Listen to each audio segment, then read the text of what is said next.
우리 한 절씩 교독하시고 마지막 절은 우리 함께 읽겠습니다.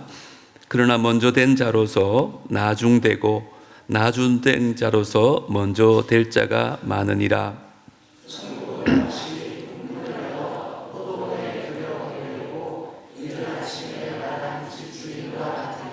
그가 하루 한 데나리온씩 품꾼들과 약속하여 포도원에 들여보내고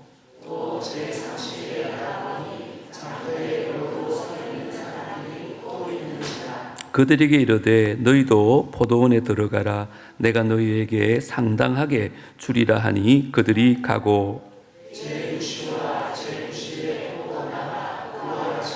제11시에도 나가보니 서 있는 사람들이 또 있는지라. 이르되 너희는 어찌하여 종일토록 놀고 여기 서 있느냐.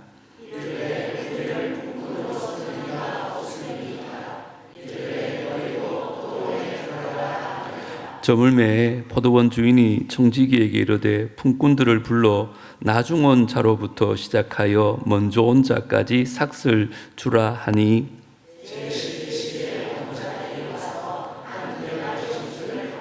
먼저 온 자들이 와서 더 받을 줄 알았더니 그들도 한 데나리온씩 받은지라.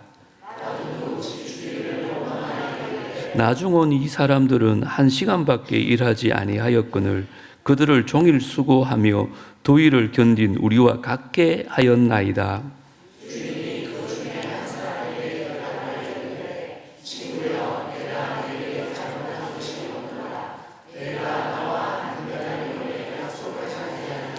내 것이나 가지고 가라. 나중 온 이 사람에게 너와 같이 주는 것이 내 뜻이니라.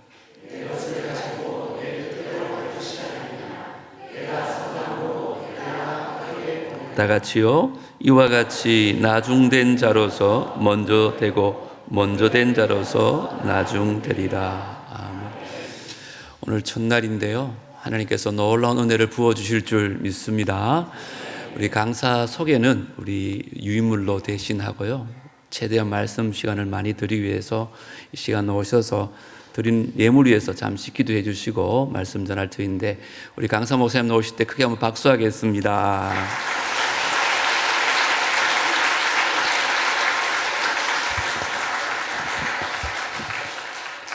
기도 한번 같이 할까요? 예. 좋으신 하나님, 귀한 성도들과 함께 생명의 말씀을 함께 나누는 복된 은혜의 잔치를 허락해 주셔서 감사합니다. 살아계신 우리 주님께서 시간마다 생명의 말씀을 가지고 성령의 나타남과 역사함으로 우리 가운데 말씀하시고 우리를 찾아오셔서 만나 주시옵소서. 사랑하는 귀한 교우들이 하나님 앞에 기도의 제목과 소원을 담아 예물을 올려드립니다. 우리의 구하는 것이나 찾는 것보다 더 풍성하게 응답하시는 우리 하나님께서 귀한 교우들의 소원을 만족케 하시고 주님이 들어 응답하시는 복된 은혜와 영광들을 함께 누릴 수 있도록 함께하여 주옵소서. 감사하옵고 예수님 이름으로 기도합니다. 아멘. 만나서 반갑습니다. 5번 우리가 같이 말씀 나누게 될 텐데요. 여러분이 오늘 첫날 같이 보면 알겠지만 본문 읽어놓고 본문하고 별로 관계없는 설교를 하는 게 아니고 본문을 읽어서 본문 가지고 여러분들하고 설교를 하게 될 테니까요. 가능하신 분들은 본문을 부지런히 읽어오시면 우리가 이 본문을 통해서 하나님의 음성을 듣는데 도움이 될 것 같아요. 그죠? 우리 예수께서 땅에 계실 때 하셨던 첫 번째 설교, 공생애를 시작하시면서 하셨던 첫 번째 설교가 뭔지 여러분 잘 아시죠? 제일 먼저 주님이 이렇게 설교하셨죠. 때가 찼고 하나님의 나라가 가까웠으니 회개하고 복음을 믿어라, 이렇게 말씀하셨어요. 하나님 나라가 가까이 왔다. 주님의 설교의 첫 번째 설교의 제목 중에 하나가 뭐였냐면 하나님 나라가 가까웠다. 이게 주님이 하셨던 첫 번째 설교였어요. 여러분, 주님이 지상에 계시는 동안 마지막에 어떤 설교를 하셨는가? 사도행전 1장에 보면 부활하신 후에 40일 동안 확실한 많은 증거로 그 제자들과 함께 계시면서 하나님 나라의 일을 말씀하셨다. 하나님 나라가 가까웠다 하는 것이 첫 번째 설교였다면 마지막 설교는 하나님 나라의 일을 말씀하셨다. 이렇게 기록했으니까 우리 예수께서 땅에 계시면서 가르치신 교훈의 처음이 하나님 나라이고 마지막도 하나님 나라였어요. 그러니까 우리 예수께서 이 땅에 오셔서 우리에게 제일 많이 가르쳐주고 우리의 눈을 열어서 그 교훈을 바르게 깨닫게 하기 위한 처음도 하나님 나라고 마지막도 하나님 나라니까 하나님 나라가 제일 주님의 교훈의 중심에 있다, 이렇게 말할 수 있겠지요. 그렇죠? 오늘 우리가 첫 번째 시간에 하나님 나라의 비유로 알려진 유명한 비유 중에 하나를 다룰 텐데 하나님 나라가 어떤가 하는 것을 이 비유는 우리에게 보여주고 있어요.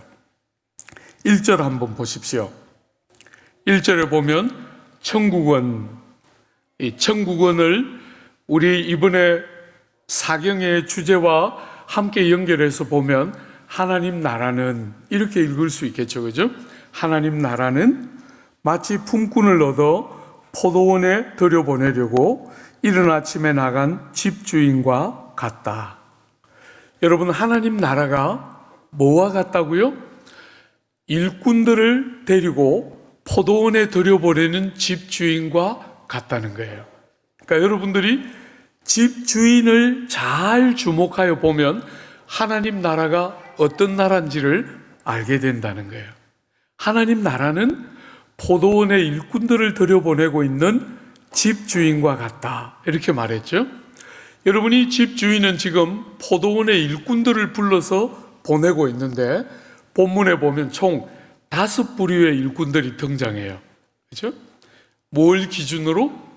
온 시간, 몇 시에 왔는가 하는 시간과 품삯을 얼마로 약속받고 있는가 하는 두 가지 주제를 가지고 5부류의 일꾼들이 등장하는데 여러분들이 외우기 쉽도록 이 5부류의 일꾼을 3부류로 한번 요약해 보려고 그래요.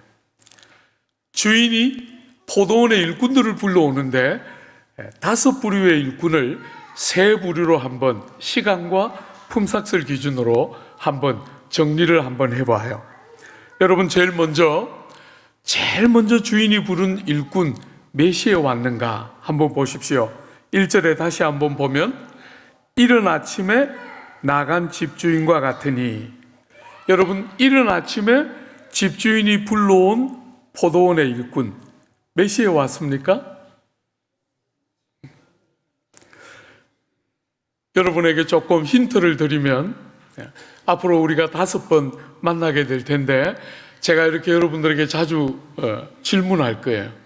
그럴 때 여러분이 틀려야 제가 기쁘지요. 우리 한국 사람들은 정답을 꼭 맞춰야 한다, 이렇게 우리가 자랐기 때문에 뭔가 이렇게 대답을 할 때 많이 망설여요. 그런데 여러분들에게 좀 진실을 말씀드리면 여러분이 틀릴 때 제가 기쁘지요.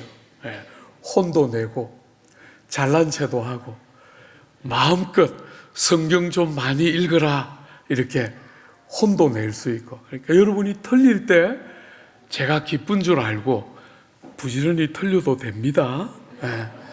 여러분, 유대인들은 일하는 시간이 해가 뜰 때 일을 시작해서 해가 질 때 일을 마쳤어요.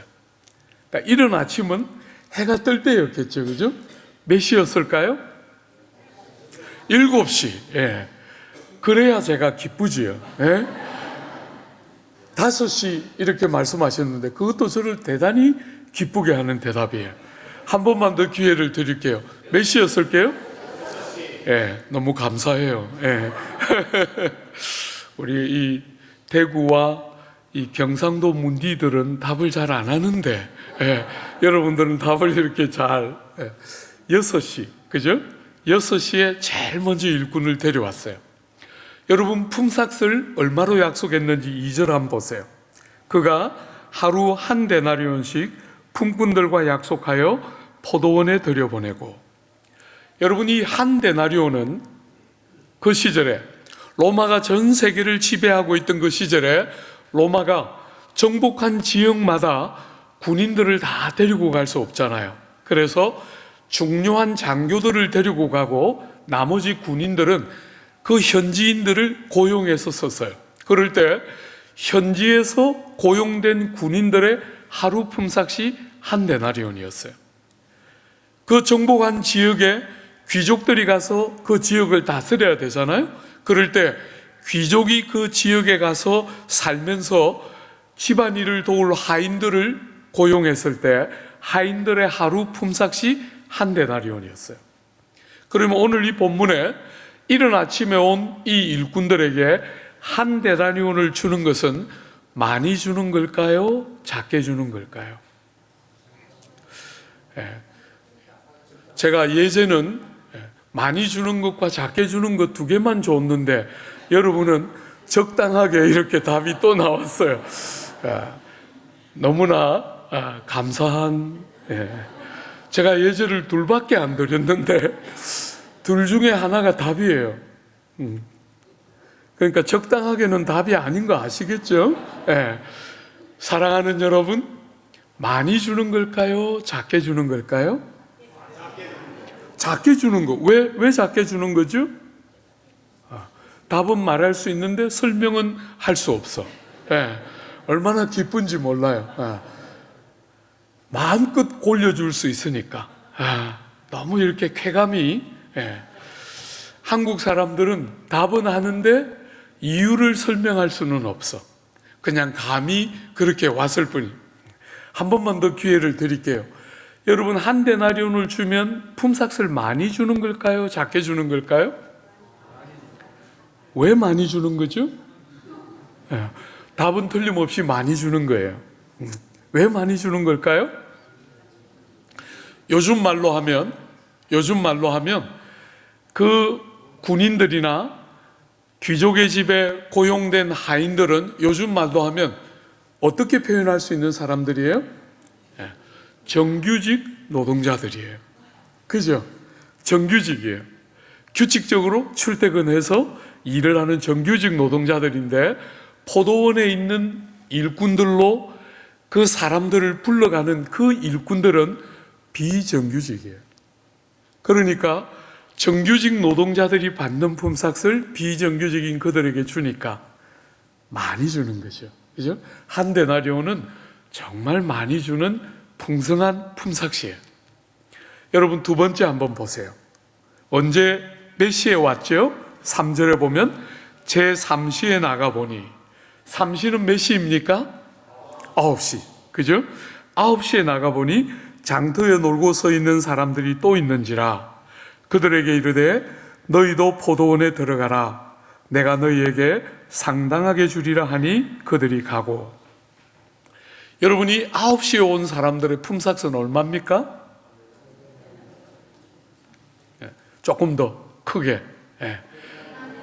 한 데나리온. 그렇게 하셔야 저를 기쁘게 하는 것이죠. 여러분, 제가 이렇게 집회를 가서 한 번씩 성도들에게 물어보면 많은 성도들이 한 데나리온 이렇게 대답해요. 그리고 그 대답은 저를 기쁘게 하지 않고 마음을 대단히 아프게 해요. 왜냐하면 많은 조국 교회에 몸을 담고 있는 성도들이 성경을 그렇게 읽는다는 거예요. 성경을 읽을 때 본문이 뭐라고 말하나 이렇게 읽어야 하는데 그렇게 읽지 않고 자꾸 선입견을 가지고 읽어요. 여러분과 제가 하나님의 말씀을 읽을 때 제일 중요한 것은 말씀을 통해서 그 백성을 찾아오시는 하나님을 만나는 거잖아요. 그죠? 그래서 여러분들이 성경을 읽을 때 하나님이 나에게 뭐라 하시나 하면서 읽어야 하는데 많은 경우에 우리가 가지고 있는 선입견을 가지고 성경을 자꾸 읽어요. 그래서 어지간히 신앙생활을 하는데도 하나님께 듣지를 못하는 거예요. 조국 교회 성도들의 제일 연약함 중에 하나는 성경을 너무너무 안 읽는 거. 신앙생활이 수십 년이 되어도 많은 성도들이 성경을 너무 잘 모르는 것이 목회를 하는 저에게 제일 큰 아픔 중에 하나예요. 아주 드물게 성도들 중에 일부가 성경을 좀 규칙적으로 읽기는 하지만 많은 경우에 자기 선입견을 따라 읽고 있기 때문에 듣지를 못해요. 사랑하는 여러분, 하나님께 들어야 하는 거잖아요. 그죠? 우리가 이 성경은 경전으로 우리는 읽는 게 아니에요. 살아계신 하나님이 우리에게 말씀하시는 줄 알고 들으려고 읽는 거잖아요. 그죠? 여러분들이 본문이 뭐라고 말하나? 이게 지금 핵심이거든요. 제가 이렇게 한 번씩 요즘 이렇게 외부 집회를 가면 이제 저도 약간 시니어가 됐어요. 여러분 보시기에 제가 액면가가 7학년은 돼 보이죠? 예. 아쉽게 아직 7학년은 아니에요. 예. 그러나 6학년은 넘었어요. 예. 이제 좀 시니어이기 때문에 가면 동생들이 한 번씩 물어요. 형님 지난 40년 목회에 뭐가 제일 중요했습니까? 제가 늘 그 동생들에게 말해요. 주저하지 않고 나는 예배의 생명 걸고 왔다. 이런저런 많은 일을 잘하는 사람이 아니고 어떻게 하면 회중들이 함께 모여서 예배를 드릴 때 정말 우리의 예배가 하나님께 상달되고 하나님이 우리의 예배를 받으시는구나 하는 것을 알도록 예배할까? 그게 지난 40년 목회에 모든 에너지를 쏟았던 핵심이었어요. 사랑하는 여러분, 그리고 예배에 하나님을 경험하고 만나는 것이 예배의 핵심이기 때문에 가장 중요하다고 할 수 있는 말씀을 통해서 하나님이 그 백성을 찾아오셔서 하나님의 음성을 듣게 되는 일들이 예배 안에 있기를 지난 40년 동안 목마르게 기대하면서 달려왔어요. 죽자사자 강해 설교를 한번 해보려고 몸부림쳤던 이유는 본문이 뭐라고 말하나 하는 것을 회중들이 귀담아 듣도록, 너무나 많은 조국교회 성도들이 본문이 뭐라고 말하는지를 들으려고 하는 게 아니라 내가 가지고 있는 선입견으로 본문을 자꾸 왜곡시키는 것이 너무 아파서 본문이 뭐라고 말하는지를 귀담아 듣는 그런 성도들을 양육해야 되겠다 하는 게 지난 40년 제 목회의 요약이라 할 수 있어요. 사랑하는 여러분, 너무 좀 길어서 죄송하지만 오늘 본문에 근거해서 품삯이 얼마예요? 그렇죠. 그죠? 상당하게 주리라. 얼마인지는 정확하게 말하지 않았지만 네가 받았을 때 섭섭하지 않도록 줄 거다. 상당하게 줄 거다. 이렇게 약속했죠. 그죠? 이게 지금 두 번째 일꾼의 모습이죠. 세 번째 한번 보세요. 여러분 5절에 보면 제6시와 제9시에 또 나가 그와 같이 하고, 여러분 12시와 오후 3시에 나가서 그와 같이 했다. 어떻게 했다는 거예요? 품삯을 상당하게 주리라 하고 데려왔다는 거예요. 그러니까 이 9시에 온 일꾼과 12시에 온 일꾼과 3시에 온 일꾼은 불려온 시간은 조금씩 다르지만 품삯이 상당하게 주리라로 다 동일하게 묶을 수 있겠지요. 그죠? 그래서 두 번째 그룹은 9시와 12시와 3시에 왔는데 품삯을 상당하게 주리라 하고 데려왔어요. 여러분이 이 비유를 해석할 때 이 비유를 우리가 해석하고 하나님이 무슨 말씀을 하시나 하고 들을 때 제일 중요한 것은 그 다음에 데려오는 일꾼이에요. 여러분 한번 보세요. 그 다음에 세 번째 부류로 마지막으로 일꾼들이 오는데 몇 시에 옵니까? 6절에 보면 제11시에도 나가보니, 여러분 11시는 몇 시입니까? 5시예요. 해 뜰 때 일을 시작해서 해 질 때 일을 마치니까 6시에 일을 시작해서 6시에 일을 마쳤어요. 1시간밖에 안 남은 5시에 일꾼들이 나가보니까 또 거기 있는 거예요. 여러분, 이 일꾼들에게는 다른 일꾼들에게 묻지 않은 질문을 했어요. 한번 보세요. 뭐라고 물었습니까? 6절에 나가보니 서 있는 사람들이 또 있는지라 이르되 너희가 어찌하여 종일토록 놀고 여기 서 있느냐. 사랑하는 여러분, 이렇게 늦은 시간까지 왜 집에 안 돌아가고 여전히 여기 서 있느냐, 일은 안 하고 왜 여기 계속 서 있느냐, 이렇게 주인이 물었어요. 사랑하는 여러분, 이 사람들의 대답이 뭡니까? 7절 한번 보십시오. 이르되 우리를 품꾼으로 쓰는 이가 없음이니이다. 여러분, 이 사람들은 일을 하고 싶은 사람들이에요? 아니에요? 일을 너무너무 하고 싶어요. 어떻게 알 수 있지요? 오후 5시가 되었는데도 못 돌아가고 있어요. 그런데 왜 일을 못하고 있죠? 아무도 일꾼으로 불러주지 않고 있는 거예요. 여러분, 왜 사람들이 이 사람들을 일꾼으로 부르지 않았을까요? 본문이 침묵하고 있기 때문에 뭐 다 이렇게 단정적으로 말할 수는 없지만 추론해 볼 수 있겠죠. 그죠?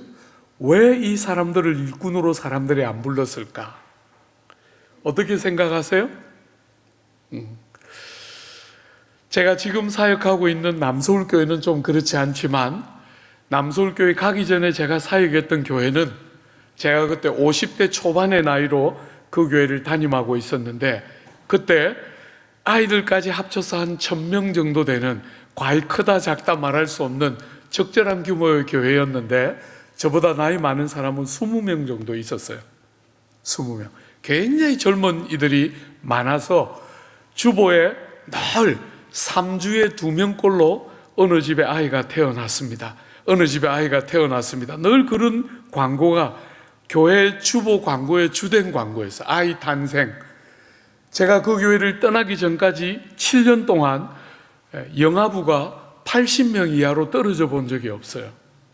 그렇게 굉장히 많은 신생아들이 태어나는 젊은이들이 많은 교회를 목회하다가 남서울교회 딱 갔는데 깜짝 놀랐어요.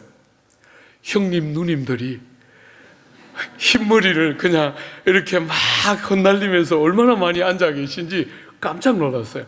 젊은이들만 대부분 보다가 형님 누님들 그냥 앉아 계신 거 보고 깜짝 순간적으로 충격을 살짝 받았어요. 사랑하는 여러분, 이 지금 오후 5시까지 그 일터를 구하면서 떠나지 못하고 있는 사람들, 왜 사람들이 일꾼으로 안 불렀을까요? 너무 나이가 많아 보여서, 일꾼으로 불러서 포도원에 일꾼으로 쓸 수 없었기 때문이었는지도 모르겠어요. 그죠? 추론하는 것이죠. 그렇다 단정적으로 말할 수 없지만 어쨌거나 나이가 너무 많아서 그 고된 일을 하기가 어려웠을 것이다, 이렇게 생각해 볼 수도 있을 거예요. 또 어떤 사람은 너무 체격이 왜소해서 일꾼으로 일을 시키기가 어려웠을 거라고 추론해 볼 수 있을 거예요. 혹은 장애가 있었을 수도 있겠어요. 사랑하는 여러분, 다양한 이유 때문에 포도원에 아무도 이들을 일꾼으로 데려가지 않았는데 하나님 나라를 보여주는 이 포도원의 주인은 어떻게 합니까? 그들을 포도원으로 불러서 일을 시키고 있어요. 여러분, 품삯을 얼마로 약속했지요? 조금 더 크게. 그래야 저를 기쁘게 하는 것이에요. 여러분이 그렇게 대답할 줄 알았어요. 그리고 그렇게 대답하니까 너무 기뻐요. 한 번만 더 기회를 드릴 테니까 품삯이 얼마입니까? 침묵하고 있어요. 여러분, 성경이 얼마나 기가 막힌 책인지 한번 봐요. 저는 고등학교 2학년 때 예수를 믿어서 대학을 졸업하고 신대원에 신학교로 들어갔기 때문에 예수 믿은 지 겨우 7년, 8년 됐을 때 제가 신학교에 입학했기 때문에 정말 성경이 너무너무 어려웠어요. 성경을 설교하는 것이 얼마나 힘들고 하나님 앞에 자주자주 울었어요. 이렇게 어려워서 내가 평생 이 일을 어떻게 합니까? 하나님 앞에 얼마나 많이 울었는지 몰라요. 지난 40년 동안 제가 한 일이라고는 축자 사자 성경 연구하는 거였어요. 한 편의 설교를 준비하는데 제일 처음 설교할 때는 거의 20시간 가까이 걸리더라고요. 일주일 내도록 아무것도 못하고 설교 한 편 준비하면 한 주가 쑥 지나가고 쑥 지나갔는데 너무너무 안타까웠어요. 단에 올라서서 설교할 때 너무 좌절스럽고 설교 너무너무 힘들고 어려웠어요. 사랑하는 여러분, 40년을 축자사자 본문이 뭐라 말하나 제대로 한번 설교해 보려고 몸부림치며 달려왔는데 성경을 묵상하고 연구하면 연구할수록 기가 막혀요. 아무것도 버릴 게 없고 아무것도 더할 게 없어요. 하나님의 말씀은 완전한 하나님의 말씀이에요. 사랑하는 여러분, 마지막에 온 일꾼들에게는 품삯에 대한 이야기가 기록되어 있지 않아요. 여러분, 오후 5시에 그 포도원 주인이 너희들도 포도원에 가서 일하라 하고 불렀을 때 일꾼 중에 한 사람이라도 얼마 줄 거예요? 물은 사람 있겠어요? 없겠어요? 아무도 안 물었을 거예요. 그죠? 어떤 사람들도 자기들을 일꾼으로 써주지 않았는데 이 포도원 주인은 일꾼으로 불렀어요. 얼마를 주느냐가 중요한 게 아니고 가서 일하는 것이 이들에게는 어쩌면 제일 중요한 주제였을 것이기 때문에 임금에 대한 협상을 하려고 하는 사람이 아무도 없었고 본문은 묻지도 않고 기록하지도 않고 있는 거예요. 그게 성경이에요. 여러분이 성경을 정말 하나님이 뭐라고 말씀하시는지를 들으려고 하고 들을 때 말씀하시는 하나님의 인격적인 말씀하심이 우리 마음에 들리게 되는 거예요. 아무것도 그냥 허투루 있는 것이 없습니다. 사랑하는 여러분, 아무도 품삯을 얼마를 줄지 묻지 않았기 때문에 침묵하고 있는 거예요. 여러분들이 잘 아시는 것처럼 이 본문을 해석하는 중요한 이제 팁이 하나 나오는데 8절이에요. 여러분 8절을 그런 문제의식을 갖고 같이 한번 읽어볼까요?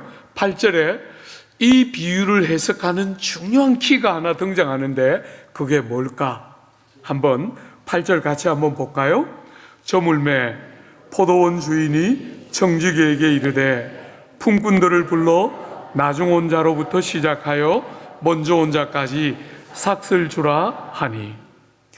여러분 여기에 이 비유를 해석한 아주 중요한 팁인데 우리의 익숙한 것과 너무 반대되는 한 중요한 것이 들어있어요. 그게 뭐지요? 품삯을 주는데 누구에게 먼저 주고 있습니까? 나중 온 자에게 먼저 주고 있어요. 여러분 이게 왜 이상합니까? 이 시절은 품삯을 누가 제일 먼저 받았겠어요? 먼저 온 사람, 혹은 주인이 볼 때 공로를 제일 많이 세운 사람에게 품삯을 제일 먼저 줬겠죠. 요즘 우리들처럼 월급을 받는 시대가 아니기 때문에 품삯을 받아 집에 가야 자식들과 아내가 기다리고 있는 거잖아요. 그래서 제일 먼저 와서 일을 제일 오래 한 사람들이나 혹은 주인이 볼 때 공로를 제일 많이 세운 사람들에게 일반적으로 품삯을 제일 먼저 줬는데 하나님 나라를 보여주는 포도원 주인은 사람들이 알고 있는 일반적인 상식과 질서를 정면에서 뒤집었어요.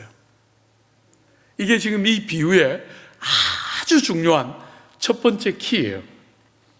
사랑하는 여러분, 하나님 나라가 어떤 나라인가?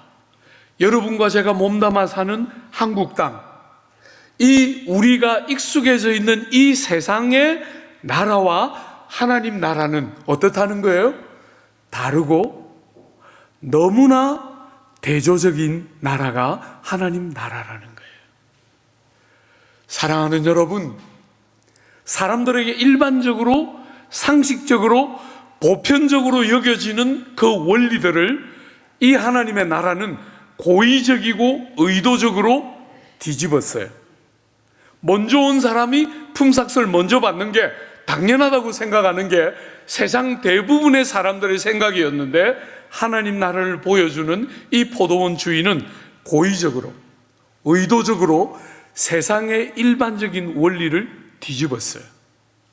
이게 하나님 나라의 굉장히 중요한 속성이에요. 여러분, 제가 조국 땅에 이렇게 몸을 담아서 목회자로서 교회를 섬길 때 제일 마음 아픈 것 중에 하나예요. 조국 교회는 우리가 믿어서 하나님 나라의 백성이 되었을 때 이것이 우리가 살아가는 이 세상의 질서와 얼마나 다른지를 모른다는 거예요. 얼마나 다른지를 모르기 때문에 대부분의 사람들이 예수를 믿어 복 받는다 하면 잘 되는 거라고 생각해요. 원하는 대학을 다 들어가고 좋은 직장을 다 얻어서 가고 그냥 병들고 불행한 일이 있다가도 기도하니까 응답받아서 다 잘 되고 그런 것이 하나님께 복 받는 거다, 이렇게 사람들은 생각한다는 거예요. 사랑하는 여러분, 하나님 나라는 달라요.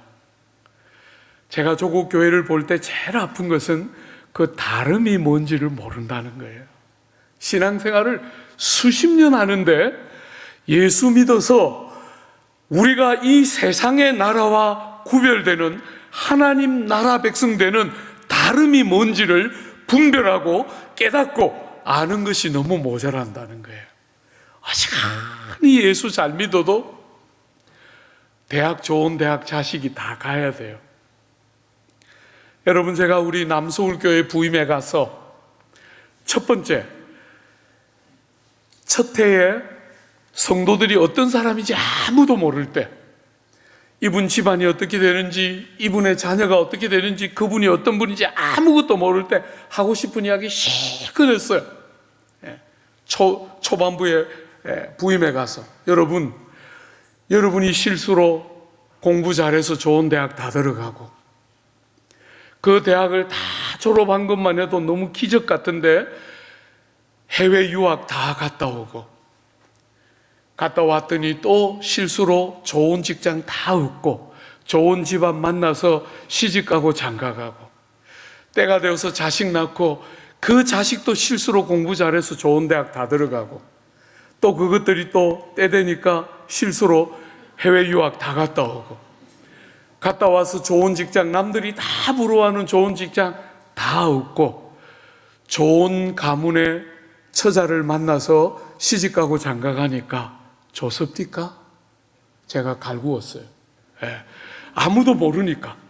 요즘은 그런 설교 못해요 하면 우리 목사님 나보고 왜 그러시나 이러기 때문에 요즘은 못하는데 초창기에 아무도 모를 때니까 실컷 하고 싶은 설교 실컷 했어요.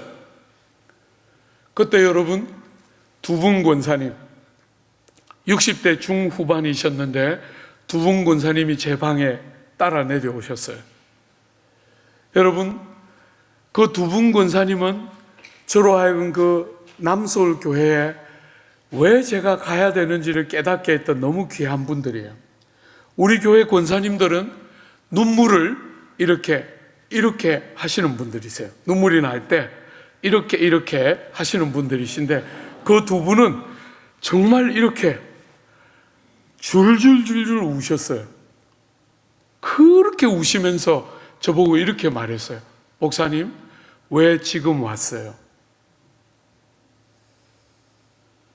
자식 다 길러놨는데 목사님 말씀처럼 좋은 대학 다 나오고 해외 유학 다 갔다 오고 좋은 집안 만나서 시집가고 장가 갔는데 교회 안 옵니다. 그렇게 울었어요. 두 분 권사님. 사랑하는 여러분, 조국 교회는 어떤 면에서 예수 잘 믿어야 되고 믿음이 1번이라고 말은 늘 했지만 실제적으로 결정적이고 중요한 순간에 많은 부모들이 학벌이 중요하고 세상에서 성공해야 한다고 자식들을 가르쳤기 때문에 자녀들이 철이 들면 믿음의 길을 떠나는 무수한 아픔을 우리는 겪어왔어요. 부모인 우리 시대에, 우리 세대에 큰 잘못이라고 생각해요. 예수 안 믿는 사람과 예수 믿는 사람이 뭐가 다른지를 모르는 거죠. 여러분, 한국에 이렇게 딱 돌아왔는데, 죄송합니다 여러분, 제가 영국에 유학 가서 7년 있다가 한국에 돌아왔는데, 한국에 딱 돌아왔는데 제일 첫 번째 인상이 뭐냐면 이 좁은 땅에 차는 왜 이렇게 크냐? 땅은 이렇게 좁은데 왜 사람들은 이렇게 큰 차를 타고 다니는지 너무 부화가 나더라고요. 영국은 한국보다 한 1.3배 정도 큰 나라인데, 남북한 합친 거에 1.3배, 4배 정도 큰 나라인데 산이 거의 없기 때문에 실제적으로는 2배 가까이 큰 나라예요. 그런데 차들이 다 조그마한 차들이에요. 우리처럼 이렇게 큰 차를 타고 다니지를 않습니다. 제가 1.4cc짜리 차를 타고 다녔는데 그 차 작다고 한 번도 생각 안 하고 탔어요. 그런데 한국 딱 들어오니까 차들이 너무 커요. 제가 그래서 초창기에 그 설교 되게 많이 했어요. 이렇게 좁은 땅에 차 왜 그렇게 큰 거 타고 다니나, 제발 좀 그렇게 하지 말라고 설교했더니 한 번은 사업하는 형제가 와서 말했어요. 목사님, 조그만 차 타면 은행에 가서 융자도 안 해줘요. 목사님 너무 우리나라를 모르고 그런 설교 막 하세요. 이러면서 저를 가르쳤어요. 네. 제가 되게 미안했어요. 사랑하는 여러분, 차를 어떤 것을 타는가, 그게 자기의 가치를 보여준다고 생각하기 때문에 죽어도 큰 차를 타려고 그래요. 집을 어느 집에 사나, 아파트가 어디냐. 여러분, 제가 살고 있는 아파트가 아크로 리브 파크 아파트예요. 네. 저는 한 번씩 그 아파트 이름을 말할 때마다 고민이 돼요. 리버가 중요한지 파크가 중요한지 무슨 말을 하고 싶은지를 모르겠어요. 아크로 리브 파크 아파트.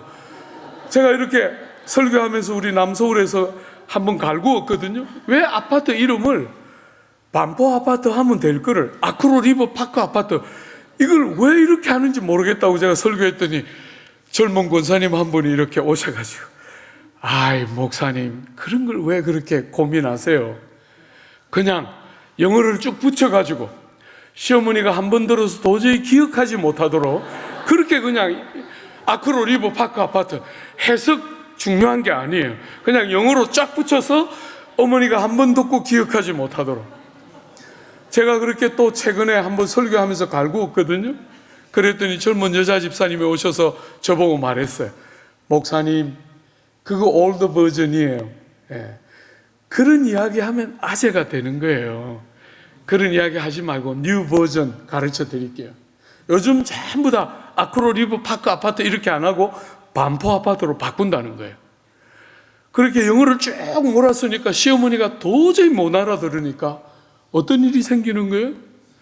시누이를 데리고 오는 거예요. 그래서 요즘은 다 또 그렇게 버전이 바뀌고 있다는 거예요. 사랑하는 여러분, 참 너무 아파요. 저는 왜 그렇게 우리 사회는 아직도 이 모양일까?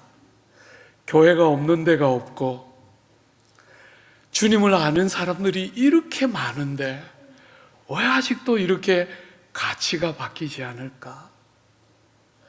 사람을 그가 타고 다니는 차를 가지고 평가하려고 하고, 그가 사는 아파트를 가지고 사람을 평가하려고 하고, 돈이 얼마나 많은가, 사회적인 신분과 지위가 뭔가, 이런 것을 가지고 사람을 평가하는 이 세상과 똑같은 가치를 가지고 사람을 보고 세상을 그렇게 보고 있다면 교회와 성도들은 지금 문제가 있는 것이지. 하나님 나라는 다른데, 하나님 나라는 세상이 말하는 가치를 정면에서 뒤집고 부정했는데, 성도가 되어서 그런 것이 뭔지를 모르면 우리의 신앙이, 우리가 예수를 믿고 하나님 나라의 백성이 되었다는 것이 도대체 무슨 의미가 있을까 고민해야 하는 거예요. 그죠? 사랑하는 여러분, 저는 아직도 조국 사회가 학벌 하나를 이기지 못하는 게 얼마나 아픈지 모르겠어요. 공부를 잘하는 것과 못하는 것이 그렇게 결정적인 세상이 왜 이렇게 오랫동안 되는지 저는 이해할 수 없어요. 잘하는 사람이 있기도 하고 못하는 사람이 있기도 한 것이 우리 세상의 이치인데 왜 다 잘해야 된다고 생각하는지 저는 모르겠어요. 왜 이렇게 입시철만 되면 교회까지 나서서 온갖 난리를 부려야 하는지 저는 모르겠어요.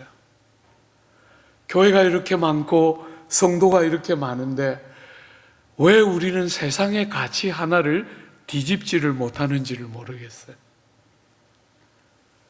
사랑하는 여러분, 여러분이 인생을 살아가면서 중요하다고 여기는 것이 뭡니까? 안 믿는 다른 사람들처럼 자식 잘 키워야 된다고 생각하십니까?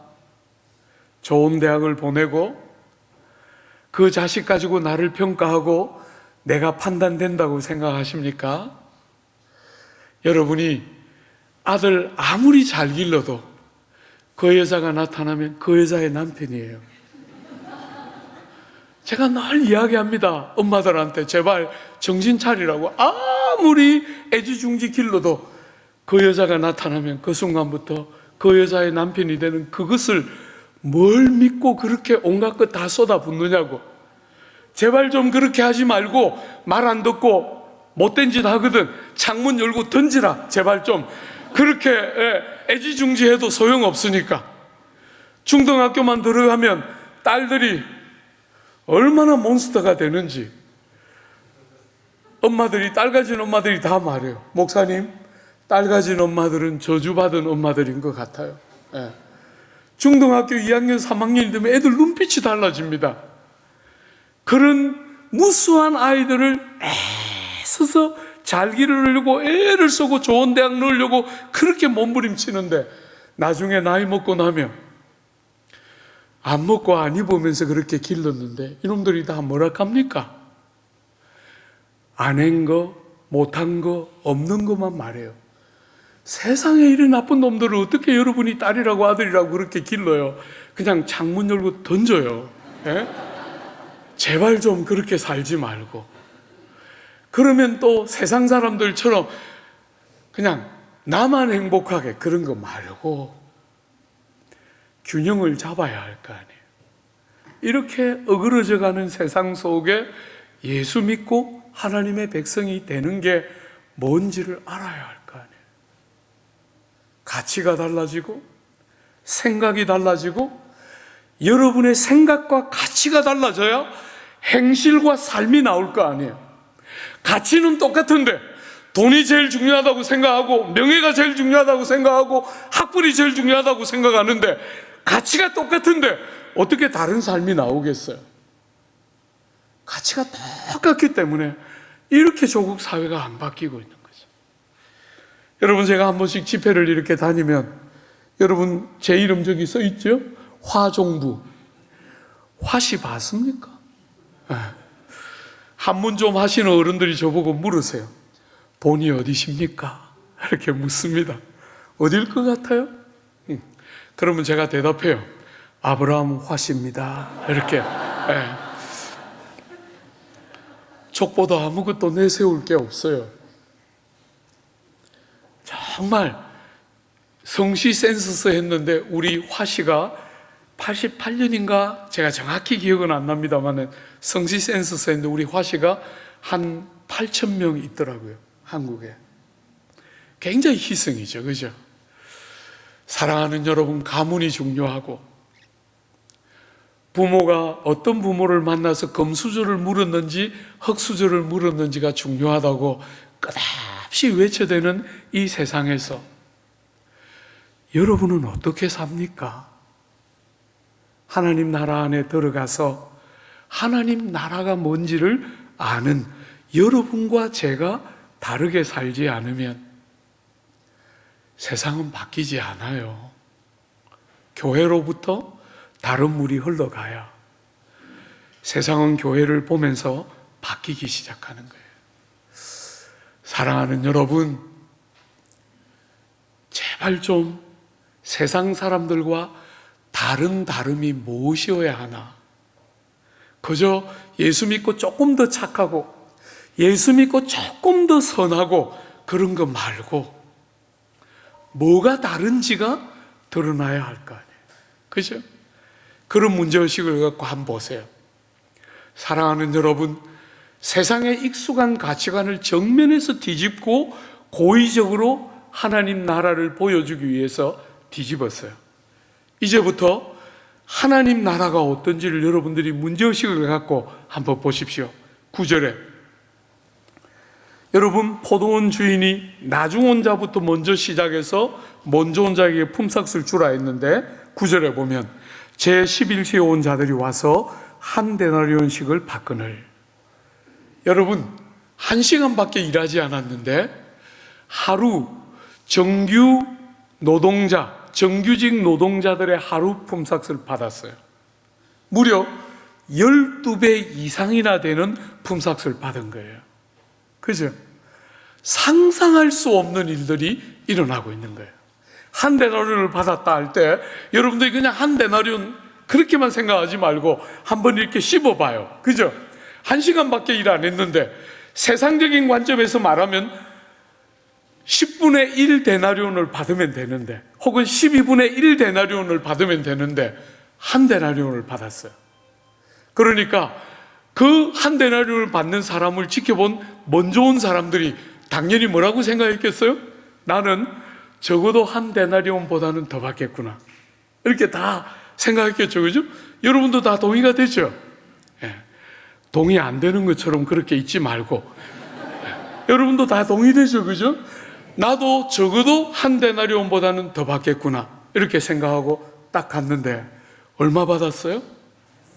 한 데나리온 받았어요. 그러니까 먼저 온 사람들이 뭐 하고 있죠? 여러분과 제가 제일 잘하는 거 불평하고 원망하고 있어요. 그러면서 뭘 이야기하고 있죠? 일한 시간과 떼학볕에서 했던 수고를 이야기하고 있어요. 내가 얼마나 수고했는데 저 사람은 해가 뉘엿뉘엿진 5시에 왔는데 그 유대 땅에 얼마나 떼학볕이 뜨거운 그 유대 땅에 12시, 1시, 11시, 12시, 1시를 통과하는 그 얼마나 떼학볕을 나는 다 맞으면서 그렇게 고생하고 수고했는데 저 사람은 해가 뉘엿뉘엿져서 그늘에서 시원하게 일한 저 사람하고 나하고 어떻게 같이 취급하나? 나는 이른 아침에 와서 지금까지 10시간 넘게 일했는데 1시간밖에 일하지 않은 저 사람하고 나를 똑같이 취급했다 하면서 불평하고 원망하고 있어요. 여러분, 제가 이렇게 목회를 40년 가까이 하면서 보니까 불평하는 사람들의 주특기가 있어요. 여러분, 불평하는 사람들이 언제든지 어떻게 불평해요? 상대가 못하는 것과 내가 잘하는 것을 비교해요. 정상적으로 말하면 상대가 잘하는 건 내가 잘하는 거, 상대가 못하는 건 내가 못하는 걸 비교해야 되는데 그러면 신이 안 나니까 상대가 못하는 것과 내가 잘하는 것을 비교하면 막 이게 얼마나 부당한 일인가 막 기쁨이 막 밀려오면서 그죠? 막 그냥 불평이 막 신이 나니까 늘 불평하는 사람들은 상대의 나쁜 것과 나의 장점을 비교하면서 실컷 불평하더라고요. 사랑하는 여러분, 오늘 여러분들이 이 비유를 해석할 때 제일 중요한 두 번째 키는 이 불평하는 종들에게 주인이 뭐라고 말하는가 하는 거예요. 한번 보세요. 여러분 13절부터 15절까지 석절에 걸쳐서 주인이 그 종들에게 하는 말이 나오는데 우리 같이 한번 읽어보겠습니다. 13절부터 15절. 주인이 그 중에 한 사람에게 대답하여 이르되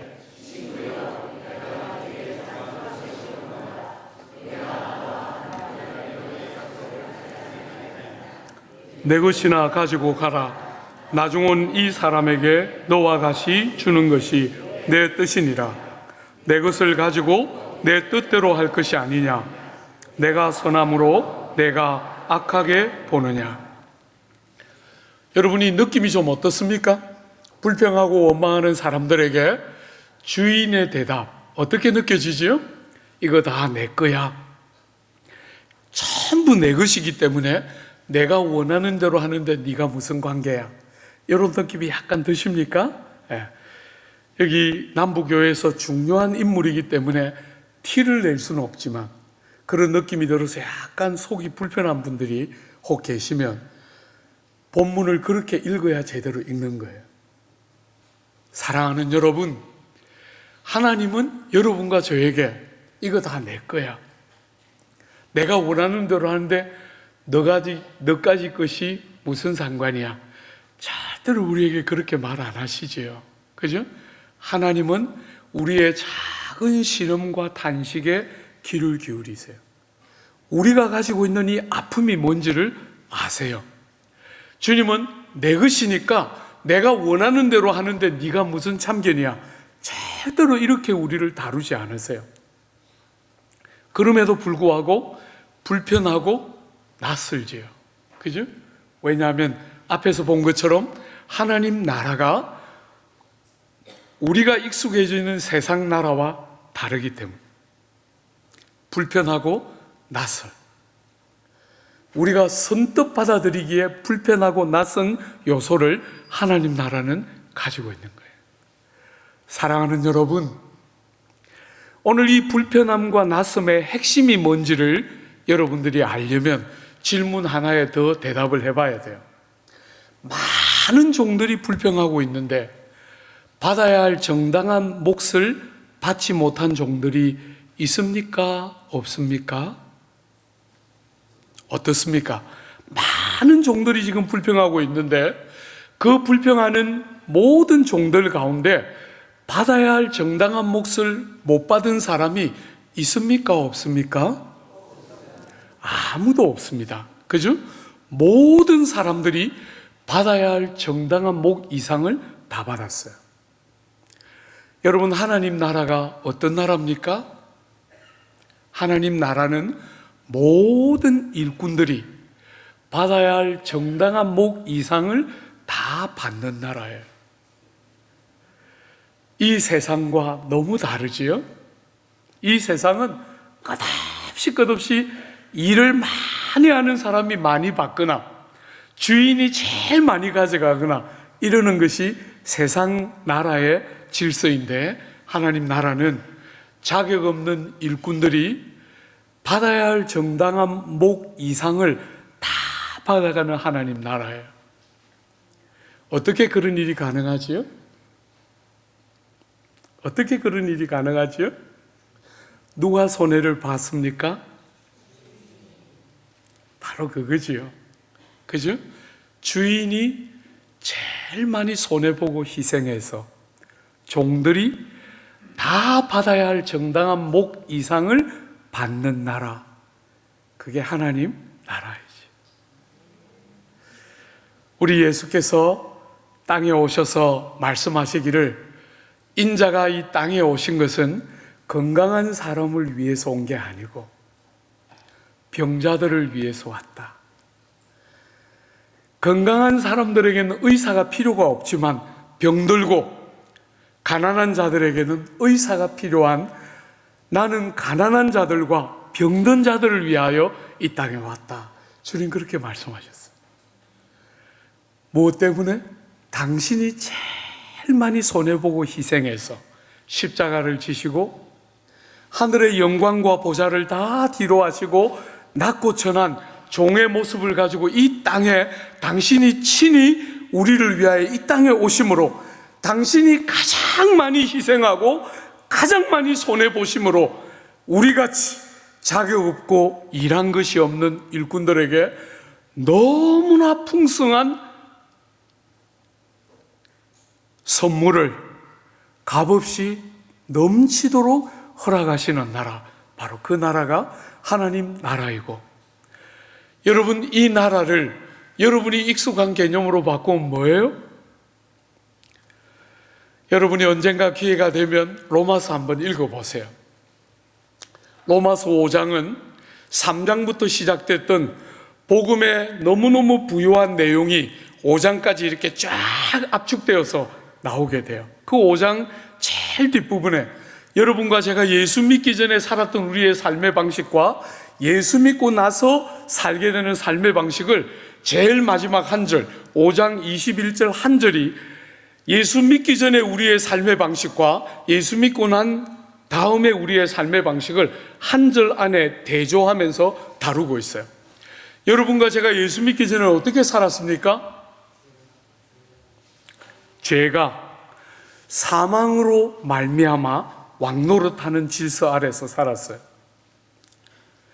사람들이 어지간히 성공한 것 같아 보여도 죄에 종살이하면서 그 죄 때문에 끝없이 죄에 끌려서 종살이하면서 한 번씩 사망의 협박을 받으면서 평생을 죄에 종살이하는 것, 그게 여러분과 제가 예수 믿기 전에 우리의 삶의 방식이었어요. 그런데 여러분과 제가 예수를 딱 믿어서 거듭났을 때 우리의 삶의 방식을 뭐라고 말하죠? 은혜가 의로 말미암아 왕노릇하는 새로운 질서. 사랑하는 여러분, 우리가 사는 이 세상은 모든 것이 자격과 조건과 공로예요. 일을 얼마나 했나, 어느 대학을 나왔나, 부모가 어떤 사람인가, 얼마나 높은 사회적인 신분과 지위를 가지고 있나, 전부 그런 것으로 사람을 다 평가하고 바라보는데, 하나님 나라, 우리 구주와 함께 이 땅에, 주님이 이 땅에 오시면서 하나님 나라를 가지고 오셨어요. 그죠? 회개하라, 하나님 나라가 가까웠다, 이렇게 말씀하시면, 당신이 이 땅에 오시면서 우리를 위하여 하나님 나라를 갖고 왔는데, 하나님 나라의 질서는 뭐라고요? 은혜가 왕노릇하는 다른 질서예요. 일한 것이 없는데, 아무 자격이 없는데, 어디를 봐도 공을 세운 것이 없는데, 조건을 구비한 것이 없는데, 그런 것으로 우리를 바라보지 않으시고, 아들 하나님 안에서 우리를 위하여 이루어 놓으신 그 모든 공로와 아들 하나님의 모든 희생에 근거해서 일한 것이 없는 우리들을 그 아들 하나님의 완전한 희생과 대속의 은혜에 근거해서 우리를 은혜로 대하시고 모든 좋은 선물을 거저 주시는 너무너무 다른 새로운 질서, 이것이 하나님 나라이지요. 사랑하는 여러분, 저는 여러분들이 예수 믿고 나서 다른 것은 좀 잊을 수 있다고 생각해요. 나이를 조금씩 먹으니까, 여기 선배님들 많이 계신데 너무 죄송하지만 나이를 조금씩 먹으니까 많은 것이 약해져요. 많은 것이. 사부 예배, 우리 주일날 남서울교회는 사부 예배를 드리는데, 제가 사부 예배 4번 설교를 하면서 한 번도 힘들지 않았어요. 너무 행복하고 너무 좋고, 회중들이 말씀을 너무너무 잘 듣기 때문에 얼마나 행복한 목회를 해왔는지 모르겠어요. 그런데 요즘은 빠르면 3부, 늦으면 4부쯤 되면 목에 데미지가 와서, 주일 설교도 이렇게 벨나게 하거든요. 3부, 4부 되면 데미지가 와서 굉장히 힘든 순간들이 한 번씩 와요. 그런 날이 올 거라고 한 번도 생각 안 했는데 60이 넘고 환갑을 지나면서 죄송합니다 우리 형님 누님들에게 이렇게 몸이 툭 떨어졌다 하는 느낌이 든 순간이 있었어요. 환갑이 딱 지나고 나니까 몸이 툭 떨어지면서 건강이 현저하게 약해졌다는 느낌이 어느 순간에 딱 들었는데 올해는 정말 고생했어요. 작년에 12월에 설교하다가 토요 새벽에 설교하다가 설교를 마무리 못하고 그냥 내려갔어요. 너무 어지러워서 온 막 타일이 막 하늘로 날아다니고 그냥 토가 나서 견딜 수가 없어서 설교를 하다가 도중에 내려갔어요. 성도들이 나중에 하는 말이 목사님 설교하시다가 쓰러져서 병원에 실려갔다 이렇게 하나하나는 다 맞는데 설교를 하다가 실려간 건 아니죠. 내려갔는데 그리고 장로님이 의사하신 장로님이 저를 데리고 당신 병원에 급히 데려가서 사진 다 찍고 했기 때문에 병원에 실려간 것도 맞아요. 그렇지만 제가 걸어서 차를 타고 갔죠. 그런데 실려서 병원에 갔다 이렇게 어쨌거나 주일 설교 4번 못한 건 제가 그 주간 처음 있었어요. 평생. 몸이 생각보다 약해지더라고요. 그죠? 여러분 우리가 아무리 건강하게 살아도 제가 우리 남서울교회 딱 오니까 나이 많은 형님 누님들이 많이 계셨다 그랬잖아요. 그죠? 그 형님 누님들한테 젊은이들이 많은 교회에서 하던 조크를 했어요. 너무 오래 살지 마요. 제가 이제 젊은이들 많은 교회 목회할 때는 그게 아무 스트레스가 없었어요. 그럼 애들이 다 웃고 막 지금 이게 전환이 돼야 되는데 형님과 누님들이 이렇게 많이 계신데 오래 살지 마요 이렇게 설교하면 그 큰일 나는데 처음에 뭣도 모르고 형님 누님들 막 계신데 너무 오래 살려고 하지 마요 100살 그거 좋은 거 아니에요 이렇게 막 설교했는데 막 형님 누님들이 여러분처럼 막 웃으면서 잘 받아줬어요. 근데 뭣도 모르고 한 서너 번 더 했어요. 그랬더니 어느 날 그 형님 누님들의 표정이 싸한 표정이 쫙 전달되면서 그 형님 누님 중에 한 분이 교회를 옮겼어요. 여러분 우리 교회하고 바로 옆에 교회가 걸어서 30초밖에 안 걸리는 굉장히 가까운 우리 교회가 있고 바로 옆에 우리 교단교회가 같이 있는데 교회를 옮겼는데 일로 가셨어요. 30초만 가면 되는 거기 가셔가지고 도대체 젊은 목사가 와가지고 성도 보고 빨리 죽으라 그런다 그러면서 그쪽 교회를 가셔가지고 막 저의 이 비행과 악행을 막 이렇게 너무 감사하게도 석 달만 하고 오셨어요 다시. 그래서 제가 안 쫓겨나고 아직도 있어요.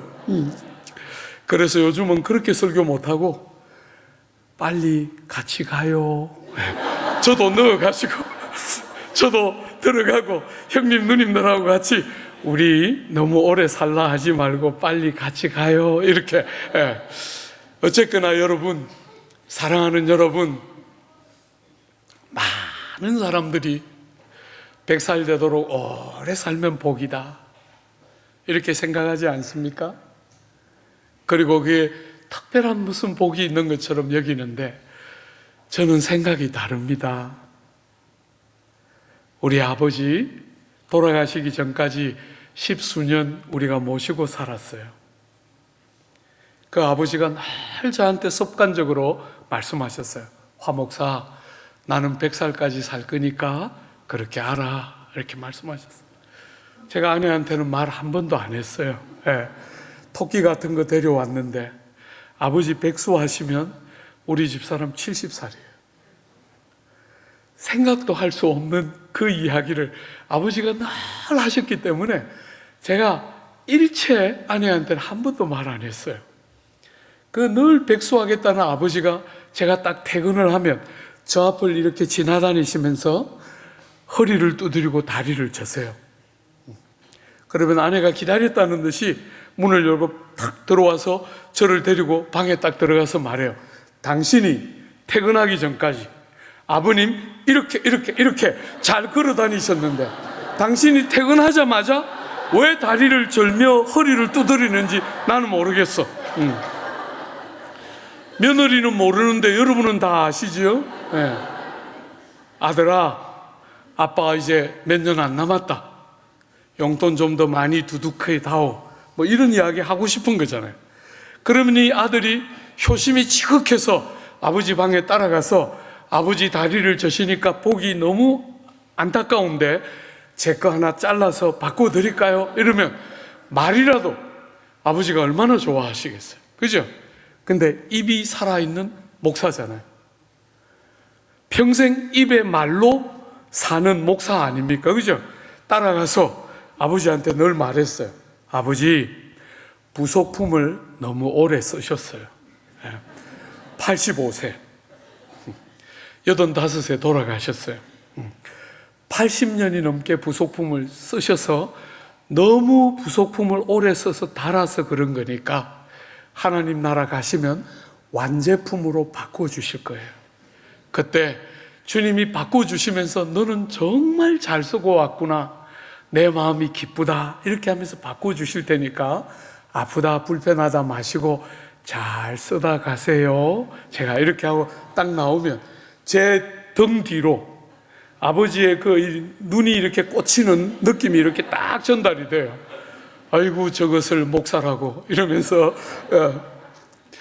사랑하는 여러분, 너무나 많은 사람들이 세상 사람들이 생각하는 것처럼 그냥 그렇게 좋은 것이 좋고 세상이 말하는 그런 것이 더 나아 보이고, 그래서 100살이 돼도 청정하게 잘 살면 그게 복이라고 생각하지만, 사랑하는 여러분, 이 세상과 다르게 하나님께서 여러분과 저를 부르셔서 세상을 오래 살고 길게 살고 세상이 보기에 가치 있다고 여기는 어떤 삶을 살아야 복이 있는 게 아니라, 우리가 주님 때문에 아무 자격 없는데, 아무 일한 것이 없는데 예수님 때문에 하나님 아버지의 헤아릴 길 없는 크고 많은 사랑 때문에 티끌 같은 우리를 얼마나 선대하시는, 그래서 여러분이 땅을 살아가면서 나이를 먹으면서 건강도 잃고 총명도 어쩔 수 없이 약해지고 여러분이 많은 것들을 때때로 잃어갈지라도 다른 것은 다 가능하지만 은혜에 대한 감각을 잃으면 여러분은 모든 것을 잃는 것이에요. 세월이 흘러갈수록 옛날에 은혜라는 말이 막연하게 느껴졌는데 세월이 흘러갈수록 은혜가 없으면 내가 어떻게 될까? 이렇게 자격 없는 것을, 이렇게 일한 것이 없는 것을, 아무것도 내놓을 것이 없고 아무것도 자랑할 것이 없는 나 같은 것을 하나님께서 얼마나 선대하셨나. 당신이 제일 많이 손해보시고 희생해서 나 같은 것을 얼마나 많은 복으로 옷 입히셨나 하는 것에 대한 감각을 잃어버리면 여러분은 다 잃는 거예요. 사랑하는 여러분, 제가 이렇게 집회를 한 번씩 다녀보면 성도들이 저에게 한 번씩 와서 말해요. 목사님, 저는 목사님이 무슨 설교를 하고 싶어 하는지 알겠어요. 하나님이 주신 은혜는 책 한 권으로 못 쓰고 한 세 권은 써야 쓸 만큼 많은 은혜 저는 알고 있어요. 그런 사람 만나면 제가 굉장히 두려워해요. 별난 것 또 나왔구나. 저렇게 말하고 애 안 먹이는 거 내가 본 적이 없다. 조국 교회는 간정은 넘쳐나는데 은혜 때문에 자아가 깨뜨려지는 게 뭔지는 너무나 몰라요. 간증은 넘쳐나는데 내 자식이 잘 되고 내가 잘 되고 내가 복받고 내 삶의 하나님이 어떻게 남들이 다 부러워하는 삶의 자리로 날 데려가셨는가 하는 이야기는 수두룩한데 자기에 대한 이야기를 하고 싶지 않을 만큼 어쩌면 나 같은 것에게 하나님이 이렇게 귀한 선물을 일한 것이 없는 나 같은 것에게, 나는 오후 5시에 온 일꾼에 불과한데 하나님은 어떻게 나를 이렇게 선대하실까? 은혜가 제일 중요한 앞자리에 와 있고 나머지 전부 다 그 은혜 밑에 다 감추어져 있어야 마땅한데, 조국 교회는 이 은혜를 잘 모르니까 끝없이 은혜를 받을수록 자기에 대한 신화가 많이 생기고, 나는 저 사람과 달라서 하나님이 나를 특별히 사랑하고, 나는 저 사람과 달라서 하나님의 특별한 관심의 대상이고, 전부 그런 기독교만 믿고 있는 거예요. 주님은 우리를 위해서 제일 많이 희생하고 제일 많이 수고하시면서 우리에게 각각 자기보다 남을 낮게 여기고, 세상에 있는 복은 전부 다 자기 자랑하는 복들인데, 예수 믿는 우리가 받는 복은 어떤 복을 어떻게 받더라도 전부 은혜인 줄 알기 때문에 주님이 영광을 받으시고, 자격 없는 우리가 은혜를 선물로 받고 나니까 사랑하는 지체들이 너무 귀하게 보여야 이게 성경이 가르치는 은혜이고 복인데, 조국 땅은 너무너무 은혜에 대한 간정은 넘쳐나는데 내면이 무너져 있는 사람들을 은혜 외에는 나에 대한 이야기를 하고 싶어 하지 않는 그것이 뭔지를 너무나 조국 교회는 상실하고 살아가는 것이 오늘 이 시대의 조국 교회 아픔의 핵심이고 중추가 아닌가 하는 생각을 하게 돼요. 어떻습니까? 여러분은 자꾸 하나님 앞에 저 사람이 아니라 나만 사랑하시는 하나님, 어떤 은혜를 받아도 정말 할 말이 없고 하나님이 어떻게 나 같은 것을 이렇게 선대하실까 하는 것밖에 없어야 마땅할 텐데, 나는 그렇게 특별한 인물이지, 이렇게 하는 것이 오늘 조국 교회의 경건처럼 느껴지는 것이 조국 교회가 길을 잃은 중요한 지점이다, 그렇게 생각해요. 여러분, 코로나 3년의 아픔을 지나면서 저는 개인적으로 예배에 목숨을 걸고 예배에 모든 것을 걸고 달려온 사람으로서 예배당에 모일 수가 없으니까 얼마나 고통스러웠는지 모르겠어요. 그래서 많이 여쭸어요. 무슨 말씀을 하고 싶어 하시는 겁니까? 6.25 전쟁통에도 예배가 멈추어져 본 적이 없는데 왜 이렇게 모이는 일이 불가능해지는 일을 우리에게 이렇게 오랜 세월 동안 허락하십니까? 많이 여쭈었어요. 그냥 개인적으로 모든 사람에게 다 동일할 거라고 생각하지 않지만 제 개인적으로는 우리에게 체질의 변화와 정말 성경이 말하는 기독교로의 변화를 촉구하고 계신다. 내가 원하는 대로 믿는 거 말고 세상의 욕망과 세상 사람들이 다 원하는 것을 예수 이름으로 추구하며 사는 거 말고 성경이 진짜 우리에게 가르치고 싶어 하는 거. 누군가를 사랑하기 때문에 자기를 희생하는 게 뭔지를 알고, 사랑하기 때문에 종이 되는데도 아무것도 아깝지 않은, 제일 많이 손해보신 그분의 삶의 모습이 내 삶에 묻어날 수만 있다면 최고의 행복이요 기쁨인 줄 아는 다른 가치와 다른 중심이 뭔지를 알기 때문에 세상을 다르게 사는, 자식을 길러도 다르게 기르고, 공부를 잘해서 좋은 대학을 나오고 유학 갔다 오고 좋은 사람들에게 평가를 받으면 당연하게 여기지 않고 빚진 것처럼 은혜에 빚진 심령을 가지고 각각 자기보다 남을 낮게 여기고, 입에, 여러분의 삶을 관통하고 흐르는 여러분의 이 생각과 말에 불평과 원망이 아니라 눈에 눈물이 가득 묻어 있는 슬픔을 잇대고 있는 아픈 시기를 통과하고 있음에도 불구하고 그 영혼 중심에서부터 빼앗길 수 없는 희락과 기쁨이 뭔지를 아는, 세상살이가 좋아야 좋은 것이 세상 사람들의 보편적인 모습인데 우리 눈에 눈물이 있고 인생에 질고와 아픔이 있고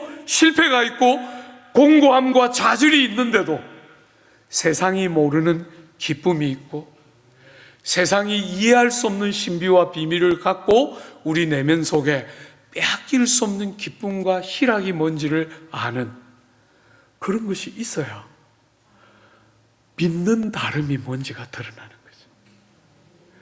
사랑하는 여러분, 이 회복의 시기에 여러분과 제가 어디로 돌아가야 하는지를 모르면 우리는 또 어리석은 실수를 반복하고 말 거예요. 이 회복의 시기에 복음에 충실하고 하나님의 말씀에 충실한 신앙생활. 제가 여러분들에게 너무 죄송하게도 여러 질문을 하고 여러분이 오답을 할 때 제가 기뻐하지 않습니까?